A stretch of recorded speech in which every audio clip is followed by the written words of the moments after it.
Hello guys, dahil bagyo ngayon, na-boring na naman si Inday. Kaya eto, gagawa na naman tayo ng flower tutorial na gawa sa fuzzy wire. So, isang mini rose na kulay navy blue with para siyang dark pink. So ngayon, mag-start na tayo kung paano natin gawin ang mini rose na ito.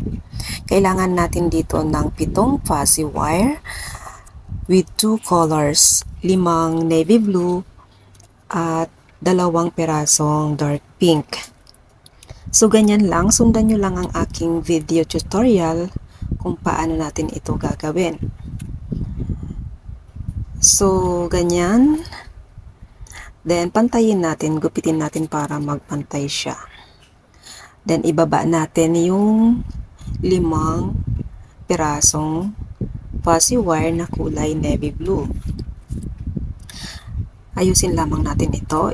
Ito yung first layer ng ating rose. Ganyan, iikot lang natin ito para gawing petals. The same procedure lang sa 5 petals na gagawin natin sa first layer or yung pinakababa or ilalim ng rose. So ganyan lang, iikot lang natin ito ng iikot. Madali lang naman siya guys gawin. Hindi siya mahirap iikot. Ayan. Next, ang susunod natin gawin ay ibaba naman natin yung 4 na piraso na fuzzy wire, navy blue din yung kulay. Ganon din yung proseso ang gagawin natin tulad sa first layer. Iikot lang natin ito para maging petals. Ayan. And then yung pangatlo.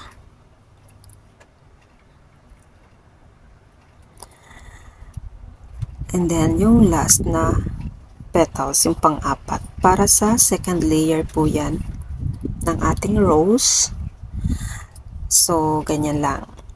So, next natin gagawin ay yung pang third layer na kulay pink. Putulin natin siya ng mga 1 cm. Then, ibukan natin at ikot lang din natin siya ng paganyan. Pareho lang. Ayan. Yan yung nasa ibabaw natin na para siyang nagbo-bloom pa lang. Para naman magkaroon ng decoration or maging colorful yung ating rose, gumamit ako ng 2 kulay. So ayan, nakagawa na tayo ng rose. Ganun lang, kadali. Napakadali lang yan guys gawin. Then, susunod natin gagawin ay gagawa tayo dito ng yung sepal niya sa ilalim ng rose, yung kulay green. So, isang fuzzy wire lang yung ating kailangan para gumawa tayo ng sepal. Ituturo ko rin sa video na ito kung paano ito gawin. Tara, sundan nyo lamang ang aking video.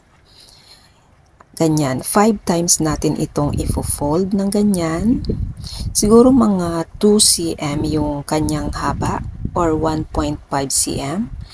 Pagka-fold natin, i-twist natin ito 1 by 1. Ayan, ganyan lang. Pagka-twist natin, medyo ibuka natin yung bawat isa. Ayan, ganyan. I-bind natin together then ibuka natin 1 by 1 ng konti para hugis siya ng parang sepal talaga yung dahon sa ilalim ng ating rose. So ganyan lang din, mayroon siyang butas sa gitna. And then isuot natin yung rose dyan. So ayan, nakagawa na tayo. I-twist natin para mag-bind sila together para mag-lock. So ayan, nakagawa na tayo ng mini rose nagawa sa fuzzy wire. I hope nakatulong. Thank you for watching.